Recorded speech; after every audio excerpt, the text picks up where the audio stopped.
Hola amigos, hola hermanos, cordial saludo a cada uno de ustedes. Bienvenidos a su programa Reflexiones de la Biblia, hoy con el tema titulado La resurrección de todos nosotros.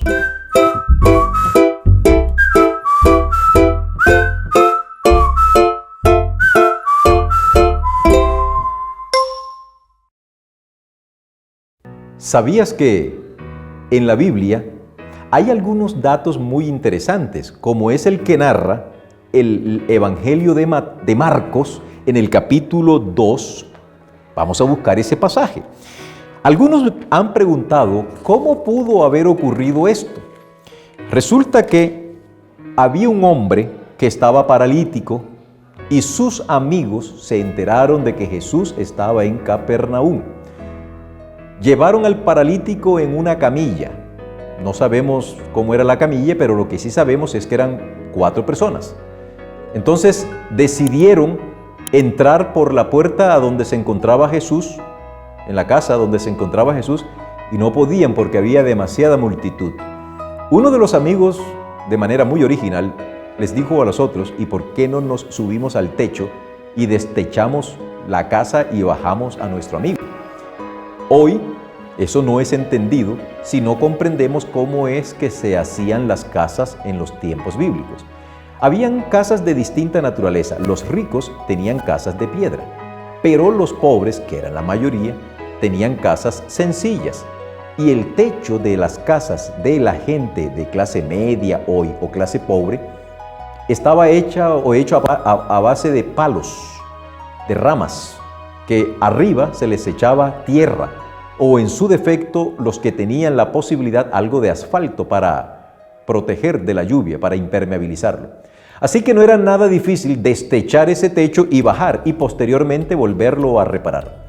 Eso fue lo que hicieron los amigos de este paralítico que finalmente fue sanado por Jesús. Así que, ¿sabías que en la Biblia los techos se pueden desbaratar y arreglar fácilmente? El tema del día de hoy es esplendoroso porque es prácticamente la culminación de la máxima esperanza que nosotros tenemos en esta tierra, a saber, que si uno muere en Cristo Jesús puede resucitar. La ilustración de la muerte de Moisés, la historia de la muerte de Moisés es una evidencia para nosotros de que así como Él resucitó, nosotros también resucitaremos. Esto está por demás esclarecido en el Nuevo Testamento. Pero, y aquí hay otro punto adicional, si no hubiésemos contado con la historia del Nuevo Testamento, jamás hubiésemos sabido de que Moisés había resucitado. Hay un orden cronológico que te lo voy a explicar. En el libro de Deuteronomio, el capítulo 34, Moisés muere. La evidencia es demasiado contundente para saber que ese capítulo 34 de Deuteronomio no lo escribió Moisés, porque ningún muerto escribe su propia muerte.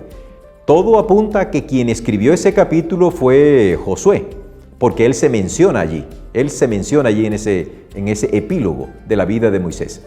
Bien, encontramos que en el capítulo 34 entonces dejamos a Moisés muerto.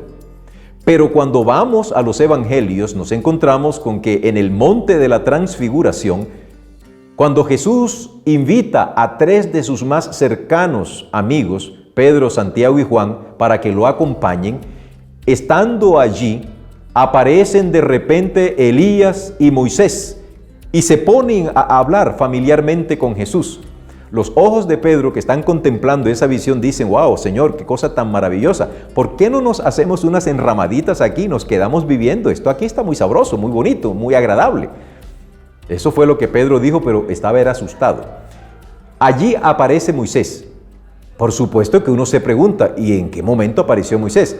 Para aquellos que creen erróneamente que una persona cuando muere, su espíritu queda consciente en la presencia de Dios, esto sería un pan delicioso, porque estaría diciendo: ¿se dan cuenta? Es el espíritu de Moisés que descendió. Pero no, bendito sea el cielo, que contamos con el libro de Judas y en el versículo 9 encontramos que Jesús desciende. Jesús, llamado en Judas 9, el arcángel Miguel, Jesús desciende y resucita a Moisés. Ahora, el orden cronológico es Deuteronomio 34, Judas 9 y el Evangelio de Marcos, de Mateo o de Lucas, donde aparece la historia de la transfiguración de Jesús. Ese es el orden lógico cronológico. Entendiendo esto, o habiendo entendido esto, pasamos al siguiente aspecto. Moisés murió sin saber qué iba a hacer de su vida. Nosotros hoy estamos viviendo por fe.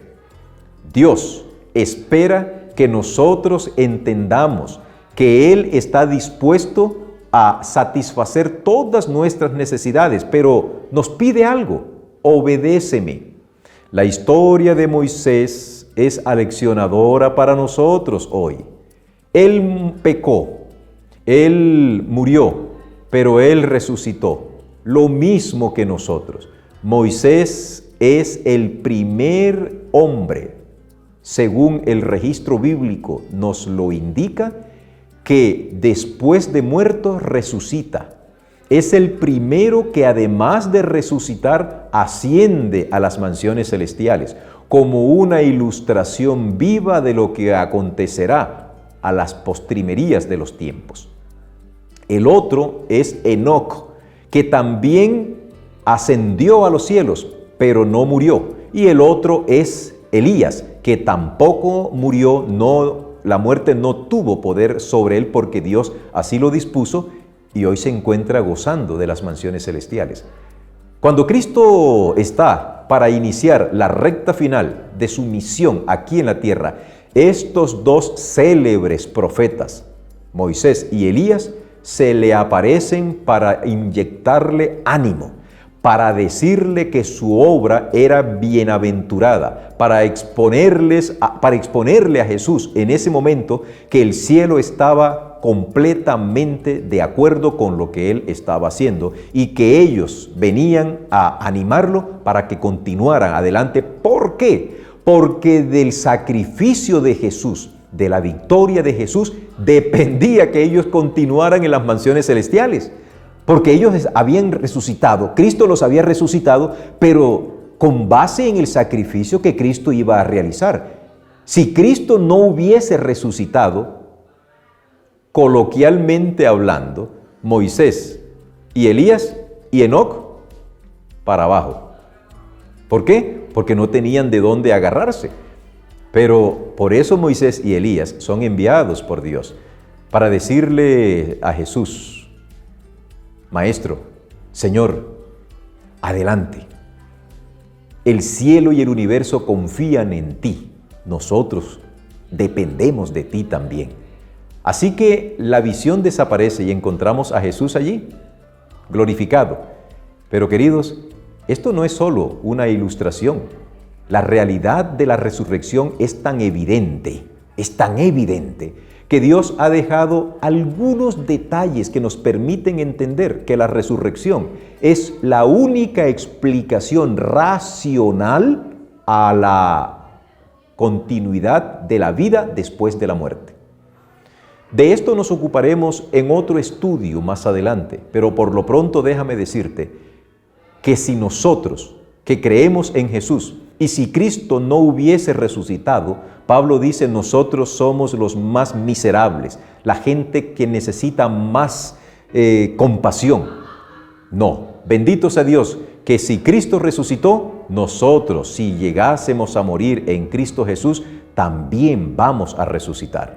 Hoy el mundo parece un leprosario, parece un lazarato, lleno de pecado por todas partes. La muerte y la enfermedad pareciera que se han adueñado de este planeta, que fue creado por Dios para que la gente que viviese aquí viviese eternamente.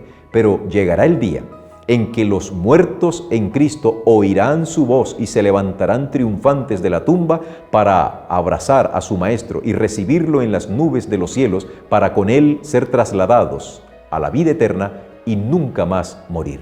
¿No te parece, apreciado oyente, esta una promesa demasiado hermosa como para dejarla escapar? Que Dios permita que hoy tomes la decisión de mantenerte fiel y conservar la esperanza de que si algún ser querido tuyo fue arrebatado por esta pandemia o por cualquier otra causal de muerte, confía en que el Dios de la vida te levantará y te devolverá a ese ser querido para que juntos vivan eternamente glorificando el nombre de nuestro Dios. Bendiciones.